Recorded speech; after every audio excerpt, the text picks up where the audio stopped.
That language, they live like vermin. Do you believe that that is, as your Republican colleague Chris Christie has said, neo-Nazi rhetoric?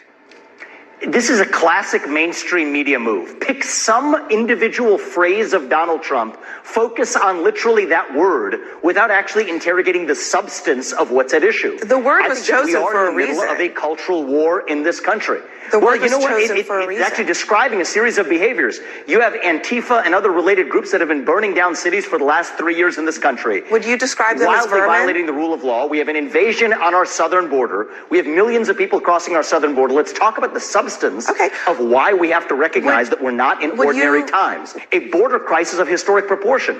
Economic stagnation we haven't seen in 50 years. A national identity crisis and a loss of national pride in the next generation that's potentially existential for this country. Let's talk about our dependence on China. Today we're actually talking about Xi Jinping, picking on Donald Trump's word vermin to talk about that status quo. You know what's vermin? What's running around San Francisco on a given day before Gavin Newsom cleaned it up on a dime to roll out the red carpet for Xi Jinping. This is what's wrong with the mainstream media. Focus on the substance and let's have an actual policy debate rather than talking to a presidential candidate instead of the policy substance of what's actually going on in the country, picking on some word that Donald Trump said on a certain day and asking me for comment on it.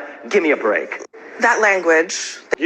How many hours of your show or minutes or seconds have you dedicated to what Azerbaijan has done to Armenia and Nagorno-Karabakh on the different region on the other side of Caspian?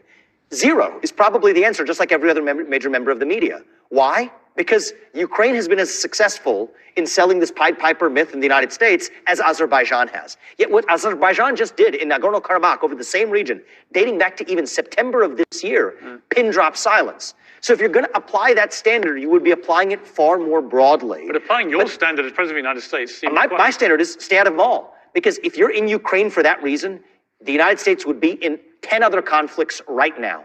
And so you're selectively applying it, if I may say, Piers, not even to the best example you could make, because Ukraine is not a paragon of democracy. Churchill's quote about crocodiles and appeasers, right? Well, that's applied selectively, analogizing some element of history as opposed to analyzing what the individual situation is.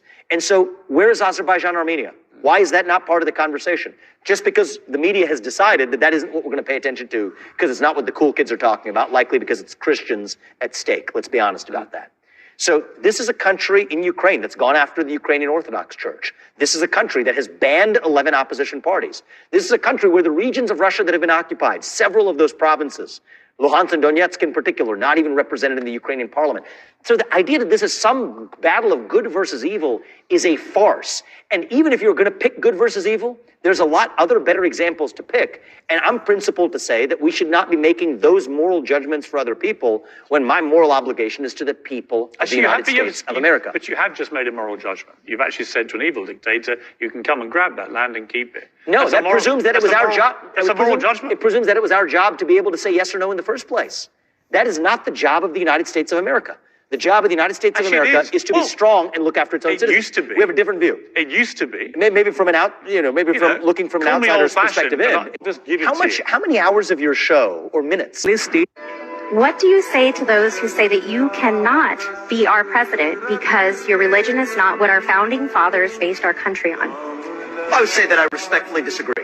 And, I want people to understand this about me. I would rather speak the truth and lose an election than to win by playing some political snakes and ladders. I mean, if I wanted to map out my political career and really solve for that, I could fake convert. I'm not going to do that. I'm going to tell you about my faith. I'm Hindu.